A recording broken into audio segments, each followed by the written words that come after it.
baay'atu jaallatamuudhaaf kabajamoo hordoftoota leensaa IFITI akkasumas hordoftoota kallattii garaagaraan obboloonni walbeen hundumtuu nagaa waaqayyo isiniif haa baay'atu. Obboloota koo musliimota, obboloota koo kiristaanota ortodoksii akkasumas gooftaa Yesuus Kiristoositti kan amantan hundumaadhaaf amantaa pirotestaantii jechuudha.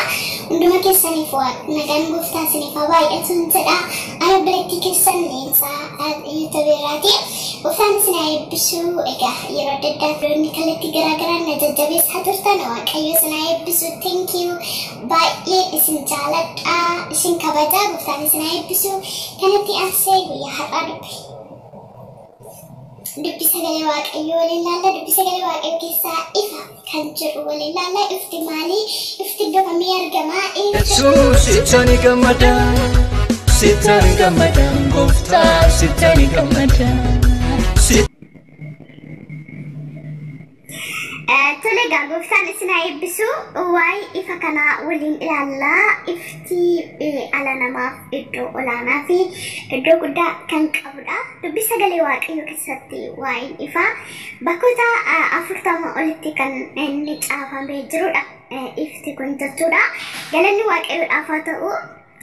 Kanaaf egaa ifti kun garuu eessaa kan inni maddu?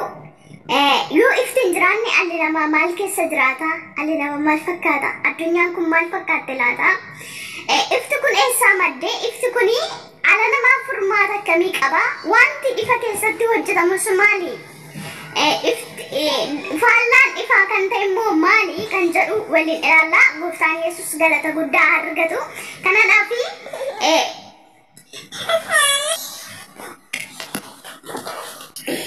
Kanaaf egaa sagalee waaqayyo keessatti ifti kun bakka 40 olitti akka inni caafamee jiru ni argina jechuudha. Haa ta'u dubbi sagalee waaqayyo keessaa jalqaba ifti addunyaa kanarratti yookaan biyya lafaarratti akkamiin akka inni ta'e yeroo gabaabduuf waliin hubanna. Darbee ifti kun eessaa akka maddu? Ifti kun dhala namaaf furmaata akka ta'e namni ifa keessa hin jiraanne maal keessa kan inni jiraatu?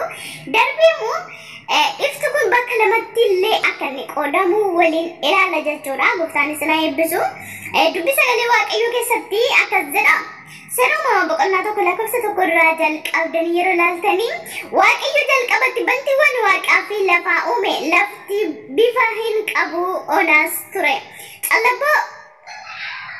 Callaboo gadi fagoo irra dukkanatu ture. Hafuurri waaqayyoo bishaan irra in sosocho'a ture. Waaqayyo ifti haa ta'u in jedhee iftis in ta'ee jira. Galanni waaqayyoodhaaf haa ta'u. Kanaaf ifti eessaatii maddaa yoo jenne ifti waaqayyo biraatii akka inni maddudha. Waaqayyo mataamti isaayyuu ifa akka inni ta'e dubbiin sagalee waaqayyoo ragaa nuuf baha. Ifaanis kan marfame ifas guutummaa guututti kan qabu waaqayyo qofaadha. Egaa namni waaqayyotti maxxanee jiraatu ifaadha. Ifa keessas hin jiraata. Matumaa dukkanni isa hin argatu. Galanni waaqayyoodhaaf haa ta'u. Maaliif gooftaan keenya Yesuus Kiristoos yeroo lafarra deddeebi'aa turetti isin ifa biyya lafaati jedhee bartoota isaa yeroo inni itti barsiisaa ture ni yaadattu. Isin ifa biyya lafaati, isin soogidda biyya lafaati ittiin jechaa ture.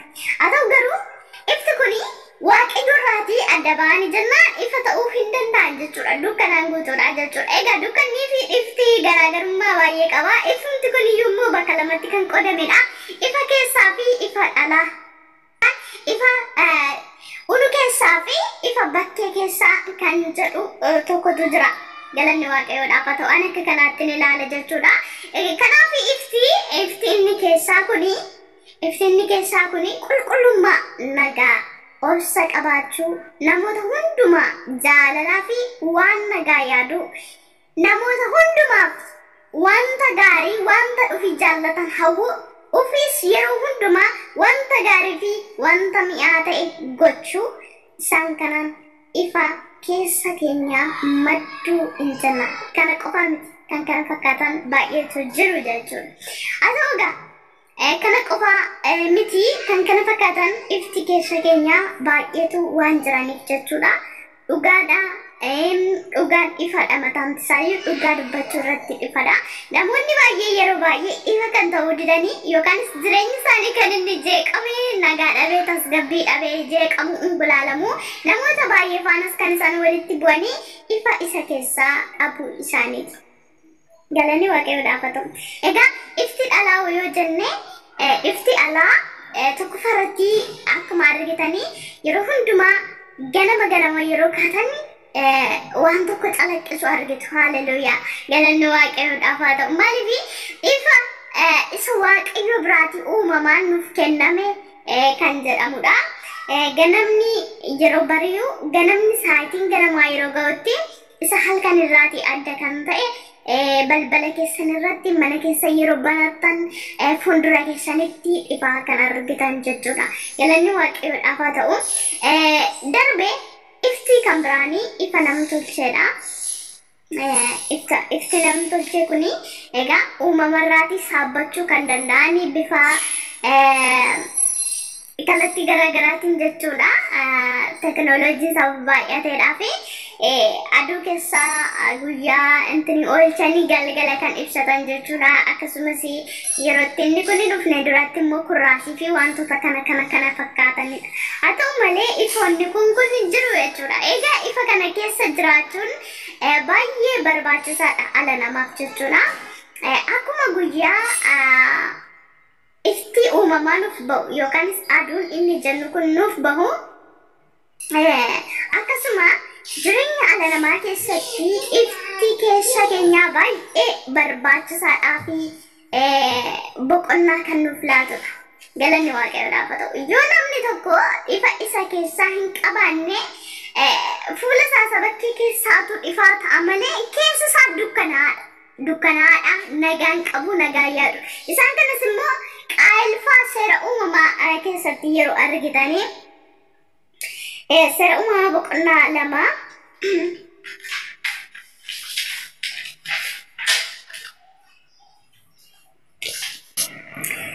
jireenya ala namaa keessaa ifti inni keessaa maal fakkaata yoo jennee ilaallu ijoollee qaayilirraatii innoo ifama ijoollee Addaamii fi Hewaan irraatii jalqabna jechuudha. Galanni waaqayyoo. Jireenya ijoollee Addaam fi Hewaan kan jedhu seera uumamaa boqonnaa 4 irraa argachuu ni dandeessu.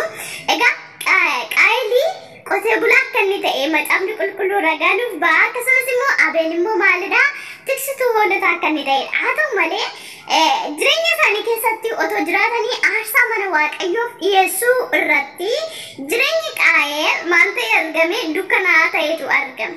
Jireenyi dukkanaa keessa jiraachuun akka inni nama balleessu, jireenyi dukkanaa keessa jiraachuun gonkumaa nagaa fi tasgabbii akka namaaf hin laanne of qofaaf miti nama isa bakkeef nagaa laachuu hin dandeenyu jechuudha. Boqonnaa laachuu dandeenyu jechuudha. Jireenyi nama dukkana keessa jiru yeroo hundumaa maalidha? Cabinsadha. Jireenyi nama ifa keessa hin jiraanne yeroo hundumaa maalidha? Gadhaantummaa, gadi yaaduu fi wantoota hammeenya biyya lafaa irratti wantoota suukkanneessaa ta'an kan yaadudha jechuudha. Galanni waaqayyoodhaaf haa ta'u. Haa ta'u malee garuu jireenyi nama ifaa tokko ifa keessa waan jiraatuuf yeroo hundumaa nagaa qaba. Boqonnaa qaba. Namoota hundumaafis nagaa yaada jechuudha. Wanti godhu hundinus ifa wanti dhokate tokko illee hin jiraatu jechuudha. Galanni waaqayyoodhaaf haa ta'u. Akkasuma egaa jireenyi dukkanaa fi jireenyi ifaa baay'ee kan wal eeggatudha jechuudha. Jireenya ijoollee Addaamii irraatii wanti nuyi hubannu jireenya isaanii keessatti aarsaa waaqayyoof dhiyeessan irratti namoota kaan itti lallabachuu beeksifachuu osoo hin taane jechuudha. Jireenya keessa dhufiitiin ifa yeroo jiraannu jireenyumti keenya inni jiraannu jireenyumti har'aa borii deddeebii nuti goonu ifaadha jechuudha. Galanni waaqayyoodhaaf haa ta'u. Ifa waan ta'uuf namoota hundumaa keessattis nagaa fi ifaa nuuf qabaataa jechuudha. Sodaachisaa yookaanis immoo suuqfachaa hin jiraatamu jechuudha. Maaliif ifaadha? Wanti nu suuqfachuu hin jiraatu jechuudha. Sababni isaa ifa keessa jiraanna jechuudha. Yeroo dubbannu ifa, yeroo deemnu ifa, yeroo hojjennu ifa, yeroo nyaannu ifa, kallattii hundumaa ifa jechuudha. Galanni waaqayyoodhaaf haa ta'u. Kanaaf namni ifa keessa akkasitti jiraatu gonkumaa dagatee jechuudha birrannaa hin qabaatu. Jobironna kabaatayyuu namoota hamootarraa yookaan namoota dukkana keessa jiraatan irraati malee kunkuma namoota kamirraayyuu akka inni suquffachaa hin jiraannedha jechuudha. Galanni Waaqayyoodhaaf haa ta'u. Namni garuu yeroo hundumaa dukkana keessa jiraatu keessa isaa dhiphataadha. Maaliif tokkoffaa Waaqayyo jalqabumayyuu ifa godhee nu dhume nuyi nama ifaadha. Nuyi nama tasgabbii biyya lafaaf kennuudha malee nama ofii jeeqamee biyya lafaa addunyaa kana jeequ miti jechuudha. Fakkeenyaaf yeroo baay'ee siyaasota garaagaraa wantoota adda addaa keessatti yeroo argitan namoota keessa isaanii dukkanaa ta'e namoota dhoksaatti waan adda addaa jaallatantu isaan kanatu maalidha? Isaan kanatu ofii dukkanaanii addunyaa kana dukkaneessu. Sammuu namoota baay'ee dukkaneessu. Obbolota kun inni kun hundinuu unuuf hin barbaachisu. Maaliif Waaqayyo jalqabumatti iyyuu seera uumamaa boqonnaa tokko lakkoofsa lamarraati inni arginu kun ifti haa ta'u kan inni jedhe ifti kan inni barbaachisu ifa taanee kan jiraannudha. Ifti dhala namaaf ga'umsa guddaa qaba. Ifti jireenya baay'ee iddoo olaanaa qaba. Galanni Waaqayyoodhaaf haa ta'u. Ifa kana keessatti egaa yeroo hundumaa jiraachuun deddeebi'uudhaan nagaan tasgabbiin boqonnaan ni argama. Galanni Waaqayyoodhaaf haa ta'u. Yoo kana hin taane garuu maaltu ta'a jechuudha? Dukkana keessa jiraannaa jechuudha. Akkuma isa gaafa jalqaba biyyi lafaa yookaan addunyaan kun callabboo dukkanoo gadi fagoo turte sana jireenyi ala namaa namatu hin beekuufi malee keessa namaa kana fakkaataa jechuudha. Galanni Waaqayyoodhaaf haa ta'u. Waaqayyo anaaf isiniin haa gargaaru. Baroota keessatti guyyoota keessatti sa'aatii qabnu keessatti jireenyi ala namaa si'ana yoo baay'ate hamma 100ti. Yoo baay'ate torbaatama ol kan hin darbu torbaatama hanga 100 kan namni darbu hin jiru jechuudha. Isayyuu warra umuriin isaanii akkam guddatanii akkam dulloomanii akkam jaartumanii akkam kan jedhamaniitu achi ga'u malee kaawwan achi ga'uudhaa hin danda'an jechuudha. Baay'een dhalootaa karaatti kan cabaa jiru namoota dhufii dukkanaanii abdii dhala namaa dukkaneessanidha. Obbolota koo kanaaf maal jechuu barbaade? Kottaa gara ifaatti walaawamnu. Ifa keessas haa jiraannu. Ifti bu'aa dhala namaati. Ifti tasgabbii dhala namaaf kenna. Ifti nagaa dhala namaaf kenna. Waaqayyo gooftaan isin haa eebbisu yerootti aanutti. Egaa namni ifa keessa jiraatu akkas fakkaata ergi ta'e Waaqayyo ifa kana namoota kam akkamiif kenna? Mana Waaqayyo keessatti ifa keessa jiraachuun ifa ta'uun kun maal fakkaata kan jedhu waliin ilaalla. Gooftaan isin haa eebbisu. Eebbifamaa shalom. Like, subscribe gochuu hin dagatinaa. Barumsa dhuunfaa wajjin wal argina. Gooftaan nu